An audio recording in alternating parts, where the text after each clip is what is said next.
এই যে একটা এখানকার যিনি ভুড়িওয়ালা, নাম বলতে আমার ঘৃণা লাগে, তিনি একটা বলেছেন 3টে ক্লেম জমা পড়েছে। সত্যি কি তাই? হাজার হাজার অসহায় মানুষকে 4 ঘন্টা 6 ঘন্টা 8 ঘন্টা ধরে বসিয়ে রাখছেন। যদি আপনি ডিসক্লোজই না করেন যে কাদের নাম বাদ গেল, তারা জানবে কি করে? তারা তো নিশ্চিন্তে আছে যে আমার নামটা হয়তো আছে। গত পরশুদিন ড্রাফট লিস্ট বেরিয়েছে, এতদিন কিচ্ছু বেরোয়নি। এবং সেই ড্রাফট লিস্টও যদি দেখেন, সবার পক্ষে অত কোটি কোটি পাতা খুঁজে নিজের নামটা কতদূর দেখা সম্ভব? অনেক অসহায় মানুষ আছে, সাধারণ মানুষ আছে, আমি জানি না, কিন্তু 54 লক্ষ নাম বিনা কারণে, বিনা কারণ দর্শানোর সুযোগ দিয়ে বেআইনিভাবে, অনৈতিকভাবে বাদ দেওয়া হয়েছে। মহিলাদের টার্গেট করা হয়েছে, যে মহিলারা বিয়ে করে শ্বশুরবাড়ি গেছেন, পদবি চেঞ্জ করেছেন। অনেক লোককে বাদ দেওয়া হয়েছে যারা বাড়ি শিফট করেছেন। আজকে 2002, এমনিতে তো ম্যাচটা মিসম্যাচ। এটা ইলেকশন কমিশনের সবচেয়ে বড় ব্লান্ডার। মানুষকে নিয়ে খেলা করেছে বিজেপির স্বার্থে আর নিজের পরিবারের স্বার্থে। মানুষকে নিয়ে খেলা করেছে। ভাবছেন ব্ল্যাক গেম আর ব্ল্যাক ম্যাজিক করে টোটাল মানুষদের গণতান্ত্রিক অধিকার কেড়ে নেবে। সেম জিনিস হয়েছিল মহারাষ্ট্রে, ধরতে পারেনি কেউ। হরিয়ানা ধরতে পারেনি কেউ। বিহারে ধরতে পারেনি কেউ। এবং যখন ধরা পড়েছিল ফাইনাল লিস্ট বেরোনোর পর, তখন কিন্তু আর কোনো জাস্টিস পাওয়া যায়নি। তার কারণ ফাইনাল লিস্ট হয়ে গিয়ে সঙ্গে সঙ্গে নোটিফিকেশন জারি করে দিয়েছিল ইলেকশন কমিশন ইলেকশনে। তাই তারা সুযোগ পায়নি। এখানেও এটাই এদের প্ল্যান আছে। এবং আজকে আপনাদের কাছে আমি কেন এসেছি দেখুন, আমি আপনাদের একটা লিস্ট দেখাচ্ছি, পরে আপনাদের দিয়ে দেবে সৌম। এটা হচ্ছে একটা লিস্ট। ধরুন ডিও ক্লিয়ার করেছে, ধরুন ডিএম ক্লিয়ার করেছে, ইআরও ক্লিয়ার করেছে, বিএলআরও ক্লিয়ার করেছে, কিন্তু লাস্টে একটা নাম রেখে দিয়েছে একটা জায়গা, মাইক্রো অবজারভার হরিদাস সব। তারা বিজেপির দলদাস। তারা ক্রস করে দিলেই নামগুলো যেগুলো লগ ইন করেছিল সেগুলো সব ফেরত চলে আসছে। ইতিমধ্যে আমাদের কাছে খবর এসছে যাদের এমনকি হিয়ারিং এ ডাকা হয়েছিল, তাদের মধ্যে কয়েক লাখ নাম লগ ইন করেছিল ডিএমরা, টোটালটাকে ব্লক করে দেওয়া হয়েছে এবং তাদের বাতিল করে দেওয়া হয়েছে। জঘন্য ষড়যন্ত্র। গণতন্ত্র হচ্ছে, নির্বাচন হচ্ছে গণতন্ত্রের একটা গণতন্ত্রের উৎসব, কিন্তু সেখানে জনগণ ঠিক করবে কাকে ভোট দেবে, কাকে নির্বাচিত করবে, কাকে করবেন না। কিন্তু সেখানে ইলেকশন কমিশন ভোটের আগেই অর্ধেক লোকের ভোট কেটে দিয়ে তিনি নির্বাচিত সরকার ঠিক করে দিচ্ছেন। এই কৈফিয়ত তাকে দিতে হবে। আজ পর্যন্ত 83 জন মারা গেছে, 84 মারা গেছে, মানে সকাল পর্যন্ত। 4 জন কমিটেড সুইসাইড করতে গেছিল এবং 17 জনের ব্রেন স্ট্রোক বা হার্ট স্ট্রোক হয়েছে এসআইআর এর নোটিশ পাওয়ার পর। টোটাল প্রায় 103 জনের মতো হবে, 105। এর জমিদারি তো ইলেকশন কমিশনকে নিতে হবে, বিজেপি পার্টিকে নিতে হবে, দুর্যোধন দুঃশাসনদের নিতে হবে। এতগুলো জীবন তো বৃথায় চলে যাবে না। এছাড়াও আজকে কি করেছে, 13 আর 14 টার্গেট করেছে। আমাদের কাছে খবর এসছে প্রত্যেকটা ব্লকে ব্লকে, বিজেপির তো বিএলএ নেই, খুব কম, তাই এজেন্সি দিয়ে, শুনুন, বিএলএ 1রা আমাদের এনুমারেশনের সময় ছিল, বিএলএ তো বাড়ি বাড়ি নিয়ে গেছে, সব পার্টির বিএলএরাই ছিল যাদের আছে, কিন্তু যখন হিয়ারিং করছে তখন কিন্তু বিএলএদের ঢুকতে দিচ্ছে না। কারণটা কি? আমাদের কাছে স্পেসিফিক খবর আছে। সেখানে কি করছে?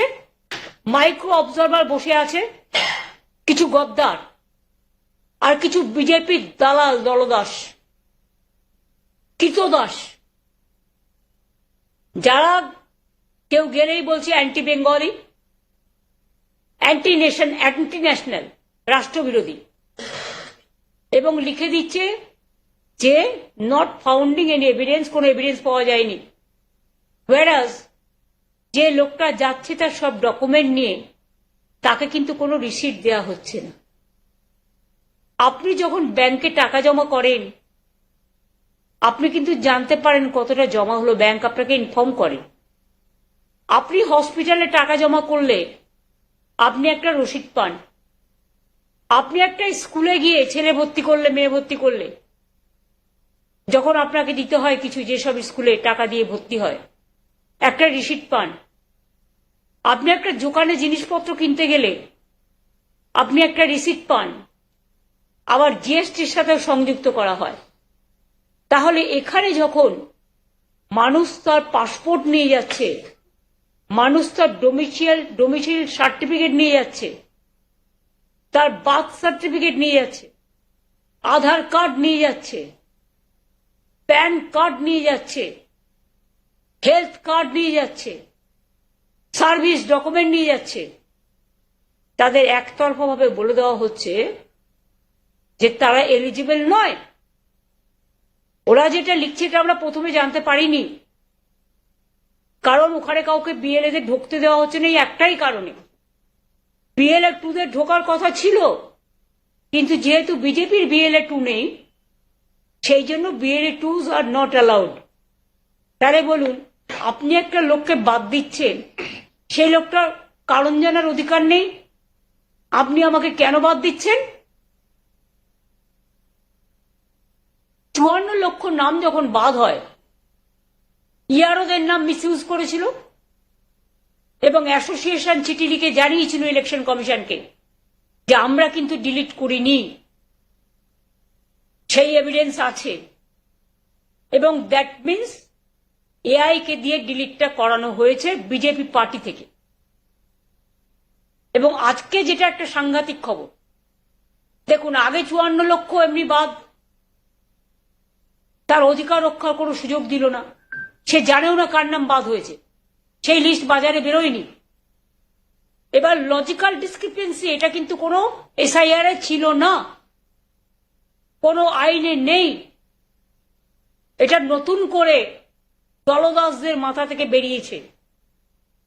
তারা লজিস্টিক্যাল ডিসক্রিপেন্সির নামে আরো 1,33,00,000 থেকে 36 লক্ষ নামের তালিকা করেছেন, যে তালিকা আমাদের কারো কাছে নেই, কোনো পার্টিকে দেয়নি, নিজেরা বিজেপি পার্টি অফিসে ধরে রেখে দিয়েছে। একটা ইলেকশন কমিশন, সে কি বিজেপির দলদাস, না সে গণতন্ত্রের রক্ষক? আমরা তো চাই গণতন্ত্রের রক্ষক হিসেবে তিনি কাজ করুন, পরিবারের রক্ষক হিসেবে নয়। আমরা শুনেছি তিনিও ব্ল্যাকমেল হচ্ছেন কারো কারো দ্বারা, হয়তো কোনো ফাইল ইধার উধার ঘোরাঘুরি করছেও। তার পরিবারেরও অনেক ডিএমটিএম আছে। এসব খেলা চলছে, টাকার খেলাও চলছে। একটা মানুষ জানতেই পারলো না, ক্লেম আর অবজেকশন, এই যে ইলেকশন কমিশন এখানকার ভুড়িওয়ালা, টাকা রাস্তায় ছুড়ে ফেলা, অনেক কেলেঙ্কারির নায়ক, আমি তার নাম বলছি না, তার কারণ তার নামটা মনে আসতে আমার লজ্জা লাগছে। সেই লোকটা মানে ভদ্রলোক আর কি, আমি বলছি ভদ্রলোক, মানে অন্যরা কেউ বলবে না। একটা লিস্ট দিয়ে বলেছে তৃণমূল কংগ্রেস থেকে মাত্র জানানো হয়েছে 8 জনের ক্লেম অ্যান্ড অবজেকশন। বল, তুমি তো গ্রহণই করছো না, তো জানাবে কোত্থেকে? কেউ তো লিস্টই জানতে পারছে না, তো জানাবে কোত্থেকে? যখন নোটিশ পাচ্ছে তখন লোক জানতে পারছে, যখন অ্যাম্বুলেন্সে করে কাউকে নিয়ে যাওয়া হচ্ছে তখন তা কিসে জানতে পারছে? আজও পর্যন্ত জেনে রাখবেন 13-14 লাস্ট বলে দিয়েছিল ডিএমদের। আর এই 13-14 বিজেপির প্ল্যান হচ্ছে bunch of bulk voter list যাতে আরো বাদ যায় যারা বেঁচে আছে, এবং ঝাড়খণ্ড থেকে বিহার থেকে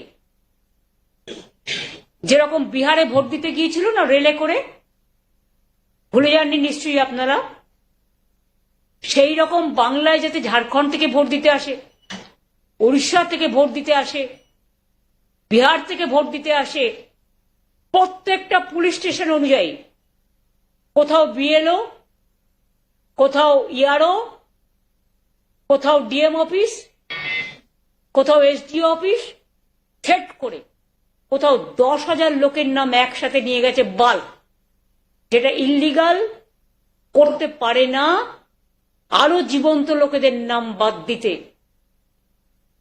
খাতড়ায় ধরা পড়েছে আনঅথরাইজড একটা BLA maximum as per election rule 7 জনের কমপ্লেন জমা দিতে পারে। তাহলে 9,000 10,000 কি করে নিয়ে যাচ্ছে?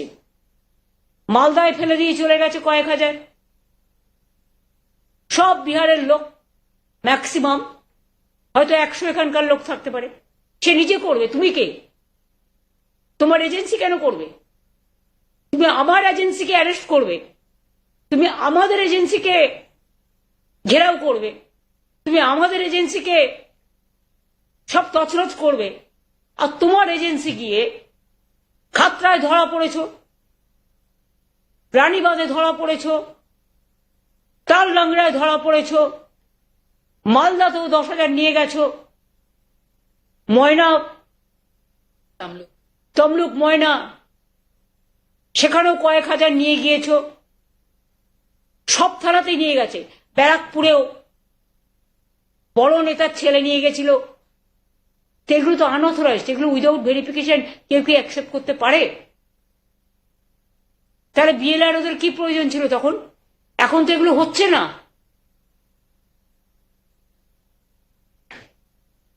তেরো 14 পর্যন্ত হিয়ারিং হবে বলে দিয়েছে হঠাৎ করে।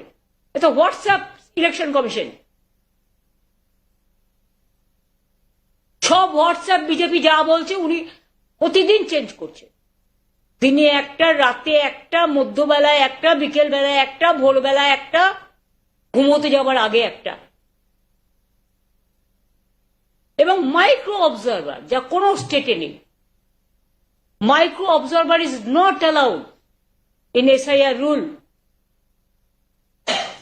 শুধু বাংলায় কেন? আসামে নয় কেন? ত্রিপুরায় নয় কেন এসআইআর? মণিপুরে নয় কেন? নাগাল্যান্ডে নয় কেন? মেঘালয় নয় কেন? এগুলো তো ইস্টার্নের সব বর্ডার। একমাত্র 4টে স্টেটে ইলেকশন হচ্ছে, তার মধ্যে 3টে অপোজিশন স্টেট। সেখানে তুমি এসআইআর এর নামে টোটাল ভোট বাদ দিচ্ছ একতরফা ভাবে এবং নিজেকে সুপারম্যান ভাবছ।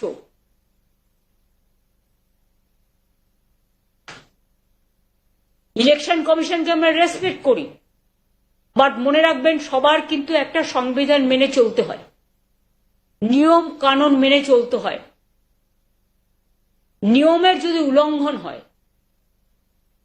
সীমারেখা যদি পার করে যায়, জীবন্ত মানুষকে যদি মৃত্যু দেখানো হয়, জীবন্ত মানুষের ভোটাধিকার যদি কেড়ে নেয় এ political party, one nation and one party, যারা স্লোগান দিয়েছিল না, one nation one election, one nation one party, আর কোন পার্টি দেশে থাকবে না, গণতন্ত্র থাকবে না, স্বৈরাচার থাকবে। আমি পরিষ্কার বলছি, একসাথে এক ঝাঁক নিয়ে যাওয়া মানে এটা অবৈধ, এটা কেউ গ্রহণ করতে পারে না। নিয়ম নেই, ফোর্সফুলি করলেও নয়, ভয় পাওয়ার কোনো কারণ নেই। অ্যাডমিনিস্ট্রেশনের দায়িত্ব এটা দেখা, ইলেকশন রুলস মেনে চলা। মাইক্রো অবজারভার যদি আপনাকে অর্ডার দেয় আপনিও মানতে বাধ্য নন, কারণ এটা ইলেকশন কমিশনের রুলসে নেই।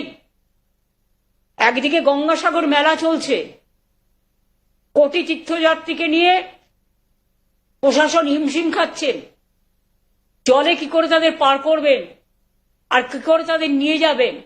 আর সেই সময় লাস্ট ডেট 13-14 করেছে, আর বিজেপি অফিসে বলে দিয়েছে সব লিস্ট টানিয়ে 31 লাস্ট ডেট না, জমা করবার।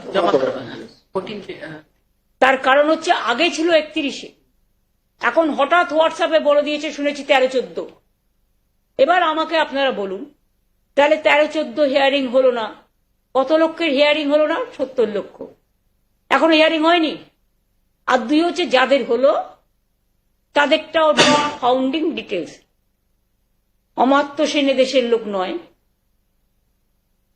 কেন বাদ দিল? আমি যদি দু একটা আপনাদের প্রেসিডেন্ট বলি, I think it is enough. Amartya Sen Nobel জয়ী বাংলাকে গর্বিত করেছেন। আজ রবীন্দ্রনাথ ঠাকুর থাকলে আমি জানি না তার নামটাও বাদ দিতেন হয়তো। অমাত্য সেনকে প্রথমে বাটি ছাড়া করেছিল, মানে ভিটে ছাড়া। তখন তিনি রেকর্ড খুঁজে পেলেন, আমিও গিয়েছিলাম দেখা করতে। তার বউয়ের সাথে তার কত বয়সের ডিফারেন্স, সেটা নাকি লজিস্টিক ডিসক্রিপেন্সিস। আমি যতদূর জানি অমাত্য সেন নিশ্চয়ই 85 বছরের বেশি, অন্তত এখন 92। তো তার সাথে যখন বিয়ে হয়েছিল 92 বছর আগে, ফিরিয়ে যান তো, তখন তো ইনস্টিটিউশন ডেলিভারি কি ছিল? সব তো হোম ডেলিভারি ছিল। একজনকে বলছে তোমার 6টা ছেলে মেয়ের একই নাম বাবা মায়ের। আরে কারো ঘরে 5 ভাই বোন থাকতে পারে না? আমরাই তো, আমার এক ভাই মারা গেছে, 5 ভাই 2 বোন, তো আমার বাবার মার নাম তো একটাই হবে না? জিজ্ঞেস করুন দলদাসদের নাম হবে। জয় গোস্বামী বিখ্যাত কবি, তার নাম বাদ। কি অপরাধ তার? দেব শুধু একজন হিরো নয়, 3 বার এমপিও হয়েছে, তার পাসপোর্ট থেকে শুরু করে সবকিছু আছে, বাদ। Laxmi Ratan Shukla, popular cricketer of Bengal, ইন্ডিয়াতেও খেলেছে মনে হয় সম্ভবত, তার নামও বাদ। স্বামীর নামও বাদ, কমটন দত্তর নামও বাদ। তার মানে কি বিজেপির পলিসিটাকে সব জীবন্ত লোককে বাদ দাও, আর জীবন্ত লোকেদের মৃত বানিয়ে দাও, আর ছলনা করে এআই কে দিয়ে, আর দলদাসকে ইলেকশন কমিশনের চেয়ারম্যান করে দেশটাকে লুটে পুটে খাও। আমি সবাইকে অ্যালার্ট করছি, কোর্টে কিন্তু কেস চলছে, কোর্টের প্রতি আমাদের ভরসা আছে। আমরা দেখব মানুষের অধিকার যাতে রক্ষিত হয়, আমরা তাদের কথাগুলো বলবো। যারা এখনো আত্মহত্যা করছেন, নিজের জীবন বিসর্জন দিচ্ছেন, তাদের উদ্দেশ্যে আবার বলবো, ভয় পাবেন না। পুলিশের কাছে এবং বিডিওদের কাছে, বিএলও, এসডিও, ইআরও, সবাইকে বলবো আইন মেনে কাজ করুন, ভয় পাওয়ার কোনো কারণ নেই। সেরকম হলে চিফ সেক্রেটারির সাথে কথা বলবেন। আইসিদের বলবো আনঅথরাইজড কাগজপত্র বা টাকা পেলে স্টেট সিজ করবেন। আমি আপনাদের একটা ছবি দেখাচ্ছি, দেখুন একটা গাড়িতে করে কত কাগজ নিয়ে গেছে, এখানে এটা আমরা হাতে নাতে ধরেছি, সব জায়গাতে গেলেই আপনারা পাবেন।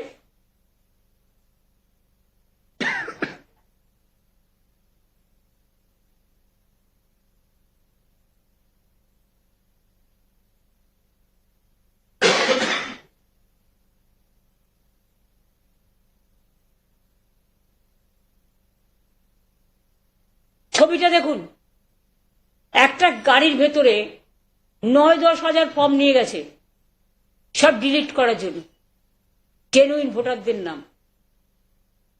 সব বিজেপির এজেন্সি করছে, এবং বিজেপির নেতারা তো মালদায় নিজেরা গেছিল। আপনারা তো জানতেও পারতেন না এটা।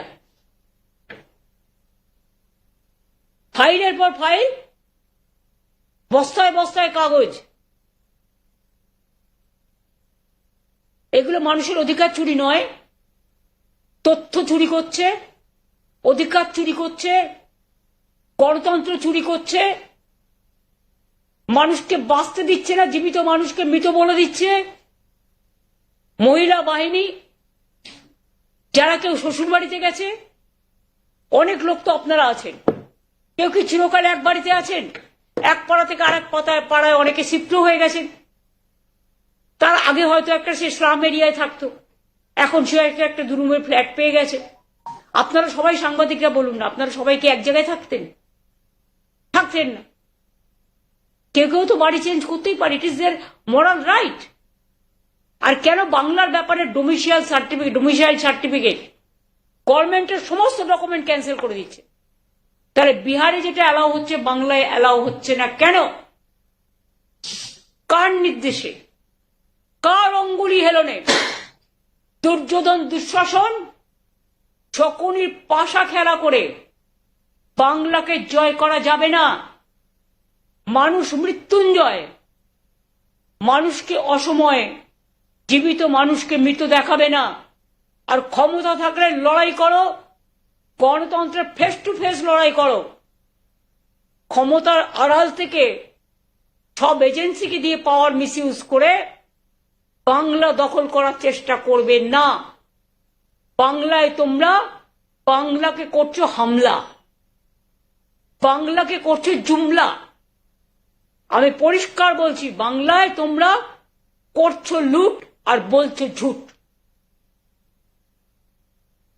এবং সবাইকে বলবো, যেখানে যেখানে আনঅথরাইজড পেপার পাবে এবং বাল্ক পেপার পাবে সেখানে তারা এফআইআর করবে এবং তারা অ্যাকশন নেবে। এটা আপনারা সাংবাদিকরাও করতে পারেন, আপনার কাছে যদি তথ্য আসে, কারণ আপনারাও গণতন্ত্রের একটা স্তম্ভ। আপনাদের প্রত্যেকটা সংবাদপত্র অফিসেও অনেক মানুষ অভিযোগ জানাচ্ছে। আপনারাও দিনের পর দিন দেখিয়েছেন কিভাবে নাকে নল লাগিয়ে, কিভাবে অ্যাম্বুলেন্সে চড়ে, কিভাবে প্রেগনেন্ট লেডি, কিভাবে তারা এসছে। আপনাদের অনেক ধন্যবাদ। দিল্লির গদি মিডিয়াকে বিশ্বাস করবেন না। কোর্টে কেসই হলো না, মিডিয়া ট্রায়াল শুরু করে দিয়েছে। ওদের বলি, একদিন তোমাদের ভাগ্যে যে কি হবে না, তোমাদের ভাগ্য আমরা তৈরি করি না। তোমরা কাজ করছো, তোমাদের দোষ নেই, দোষ হচ্ছে তোমাদের মালিকদের। সেই মালিক ভাইয়াদের বলবো, শিয়াল ভায়া হতে যেও না। গদি মিডিয়ার নামে অনেক বদনাম হয়েছে। আজ সারা পৃথিবী লিখছে এদের চুরির কথা, ডাকাতির কথা, অত্যাচারের কথা, স্বৈরাচারের কথা, প্যারিচারের কথা। তুমি মহারাজ সাধু পুরুষ, আজ তুমি মহারাজ সাধু হলে আজ আমি আজ চোর বটে? বাবা, কয়লা থেকে হাওলা, বর্ডারের দায়িত্বে কে? BSF central government. কয়লার দায়িত্বে কে? CISF central government. প্লেনে কে আসছে? বাইরের লোক, তার দায়িত্বে কে? কাস্টমস কার হাতে, অ্যাভিয়েশন কার হাতে, রেল কার হাতে? সব সেন্ট্রাল গভর্নমেন্ট।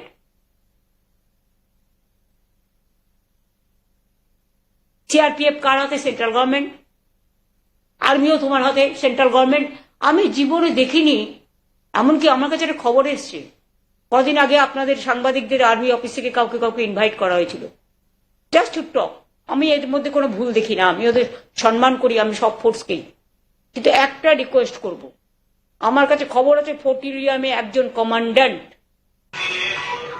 এসআইআর এর কাজ করছে এবং বিজেপি করছে, বসে পার্টি অফিসের কাজ করছেন। প্লিজ আপনাদের কাছে হাত জোর করে রিকোয়েস্ট করব, এটা করতে যাবেন না। যারা সত্যিকারের চোর ডাকাত, ধরুন কটা কেস হয়েছে বিজেপির?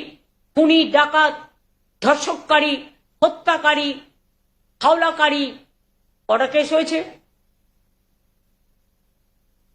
মেয়েদের জ্বালিয়ে দিয়েছে, কটা কেস হয়েছে? প্রতি রাজ্যে বাংলা ভাষায় কথা বলে উড়িষ্যায় রোজ মারছে বাঙালিদের, রাজস্থানে মারছে, আসামে মারছে, মধ্যপ্রদেশে মারছে। আর সেই মধ্যপ্রদেশের এক নেতা এসে এখানে বসে আছে।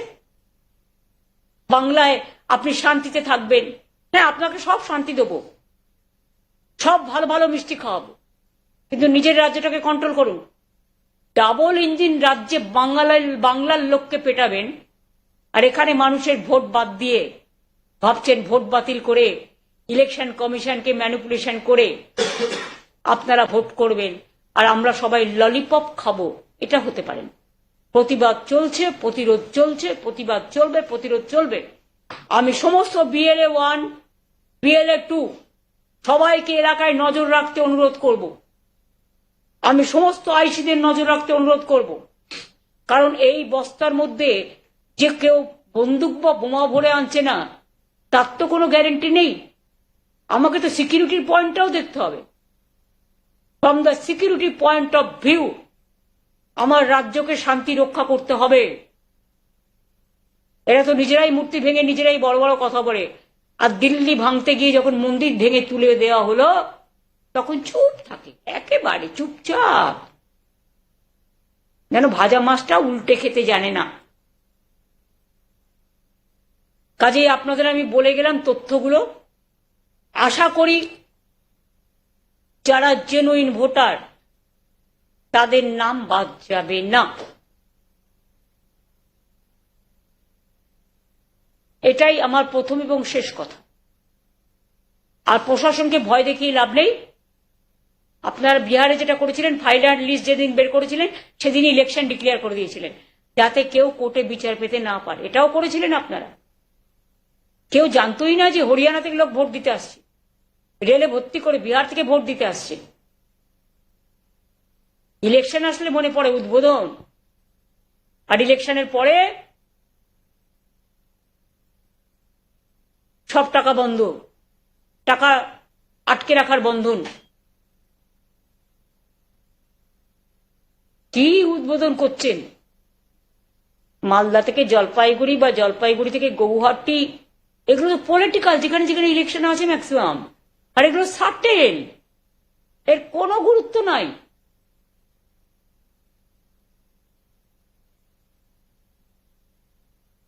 আমরা তথ্য সংগ্রহ করছি, এমন খবরও আমাদের কাছে আছে 2024-এ কিছু লোককে নিয়ে এসে এদিক ওদিক থেকে তাদের নামে ক্যাশ সার্টিফিকেট একজন উড়িষ্যার অফিসার অ্যাপয়েন্টেড হয়েছিল, তিনি নাকি দিয়েছেন। কিন্তু পুলিশকে কোনো রকম কনসাল্ট করা হয়নি। আমাদের রাজ্য পুলিশ যে কোনো ক্যান নিয়ম হচ্ছে রাজ্য পুলিশ সার্ভে করবে, তারা রিভিউ করবে, তারা ক্রেডিবিলিটি দেখবে। আপনি নিজেই যদি চোর ডাকাতদের আমদানি করেন এবং তাদের বিনা কাজে রপ্তানি করেন ভোটের কাজে, তার দায়িত্ব কে নেবে? আমি কিন্তু দায়িত্ব নেব না, কারণ আমাদের কাছে কিন্তু আপনারা কোনো ইনফরমেশন দেননি। আমি চাই আমার মতুয়া ভাই বোনেরা সবাই ভোট দিক, রাজবংশী ভাই বোনেরা সবাই ভোট দিক। এর জন্য তাদের লেখাতে হবে না যে আমি 2024-এ বাংলাদেশ থেকে এসছি। আর ওই কেয়ার কোনো ভ্যালু নেই, প্রফেশনাল এসব অন্য খেলা চলছে। আমি মতুয়া ভাই বোনেদের অনুরোধ করব, নিজেদের অধিকার নিজেরা ছিনিয়ে নিন, নিজেরা BLO অফিসে গিয়ে নাম জমা দিন যে আমার নাম কেন ওঠেনি, আমার নাম ওঠান। সাধারণ মানুষকেও, মহিলাদেরও, যাদের শিফট হয়েছে ভোটে তাদেরও, নতুন ভোটারদেরও, পরিযায়ী শ্রমিকদেরও, যাদের বিবাহিত হয়ে গেছে, শিফট হয়েছে, টাইটেল চেঞ্জ হয়েছে, তাদেরও সবাইকে বলবো আপনারা BLO অফিসে গিয়ে অথবা ERO অফিসে গিয়ে অথবা DM অফিসে গিয়ে আপনাদের অভিযোগ জমা করুন যে আমার নামটা কেন বাদ হলো, বা জানতে চান আমার নামটা আছে কি নেই। আর যখনই কেউ হিয়ারিং পাবেন দয়া করে ওদের বলবেন যে আমি তো আমার যে ডকুমেন্ট দিলাম সেই ডকুমেন্টের রসিদ কোথায়। আর বাল্ক হিসেবে কেউ জমা দিলে সেগুলো গ্রহণীয় নয়, ল। সেখানে যদি কেউ ভয় পেয়ে থাকেন তাকে বলবো ছুটি নিয়ে বাড়িতে বসে থাকুন, কিন্তু জনগণকে ডিস্টার্ব করবেন না, জ্যান্ত লোককে মৃত বানাবেন না। এটা আমাদের সবার ডিউটি দেখার। মানবিকতার কোনো মৃত্যু নেই। ঠিক আছে, আমার এইটুকুই বলার ছিল।